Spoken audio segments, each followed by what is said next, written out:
ప్రస్తావించి మళ్ళీ రాచరిక పోకడలతో వారసత్వంగానే ఈ ఆధిపత్యం చెలాయించాలి. ఈ ప్రాంతంలో దళితులు, గిరిజనులు, బడుగు బలహీన వర్గాల నుంచి మొదలు పెడితే తెలంగాణ విఘ్నులు, పౌర హక్కుల సంఘాల వాళ్ళ నుంచి మొదలు పెడితే తెలంగాణ ఉద్యమకారులు, అమరవీరుల కుటుంబాలైతేమి, విద్యార్థులు, నిరుద్యోగ యువకులు, ఉద్యమకారులైతేమి, మీకెవరికి స్వేచ్ఛ లేదు. నేను దళిత బంధు ఇచ్చినా, రైతు బంధు ఇచ్చినా,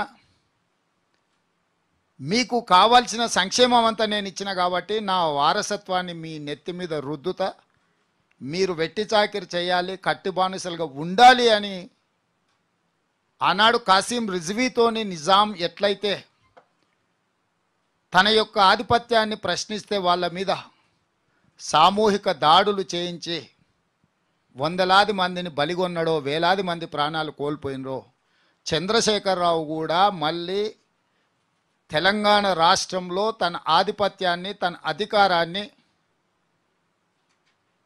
ఆయన మన నెత్తి మీద రుద్ది వారసత్వాన్ని మనకు అప్పచెప్పాలనుకున్నప్పుడు తిరుగుబాటు చేసిన వాళ్ళందరినీ కూడా అదే విధంగా అణిచివేసి మీకు స్వేచ్ఛ అనేది లేదు, మీరు వెట్టి చాకిరి కట్టు బానిసత్వానికి లోబడి ఉండాల్సిందే అని చెప్పి చంద్రశేఖరరావు గారు చెప్పిండు.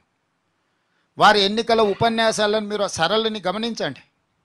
ఎన్నికల విధానాన్ని, ఆయన నిర్వహించిన విధానాన్ని, ఆయన విశ్లేషించిన విధానాన్ని మీరు ఒకసారి గమనించండి మీడియా మిత్రులుగా. ప్రతిసారి నేను కాళేశ్వరం కట్టినా, దళిత బంధు ఇచ్చినా, రైతు బంధు ఇచ్చినా, కళ్యాణ లక్ష్మి తెచ్చినా, షాదీ ముబారక్ పంచిపెట్టినా, సచివాలయం కట్టినా, ప్రగతి భవన్ కట్టినా, ఇలాంటి వాటిని చూపించి మీరు ఎలాంటి నిరసన కార్యక్రమాలు చేయడానికి వీల్లేదు, ప్రజల హక్కు కోసం ఏర్పాటు చేసిన ధర్నా చౌక్ నుంచి బంద్ పెడితే వారు ఎవరికి దర్శనం ఇచ్చేవాడు కాదు, ఏ సమస్యలు వినేవాడు కాదు, ఏ విజ్ఞప్తులను తీసుకునేవాడు కాదు. అన్నీ నాకు తెలుసు, అన్నీ తానే నడపాలన్న ఆలోచనతోని తన వారసత్వాన్ని మన నెత్తి మీద రుద్దాలనుకున్నప్పుడు తెలంగాణ సమాజం అప్రమత్తమై అన్ని పక్షాలు ఏకమై ఆనాటి సాయుధ రైతాంగ పోరాటాన్ని స్ఫూర్తిగా తీసుకొని ప్రజాస్వామిక వ్యవస్థలో ప్రజాస్వామిక బద్ధంగా జరిగిన ఎన్నికలలో మార్పు కావాలి, కాంగ్రెస్ రావాలి అన్న ఆలోచనతోని డిసెంబర్ 3, 2023 నాడు తీర్పు ఇవ్వడంతో 75 సంవత్సరాల తర్వాత మళ్ళీ అంతే ప్రాధాన్యతతో కూడుకున్న తీర్పు, ఈ ప్రాంత ప్రజలకు స్వేచ్ఛ మళ్ళీ ప్రజలే తెచ్చుకున్నారు. ఆ పోరాటంలో కేసీఆర్ కుటుంబం పతనమైంది. కేసీఆర్ కుటుంబం అధికారం నుంచి ప్రజలు దించివేయడం జరిగింది.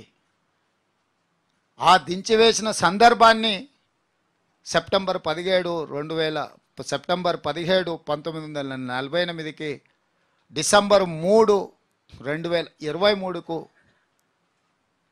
100% సారూప్యత ఉన్నది. పేర్లు మాత్రమే, మీరు విధానాలు ఒకటే, ఆలోచన సరళి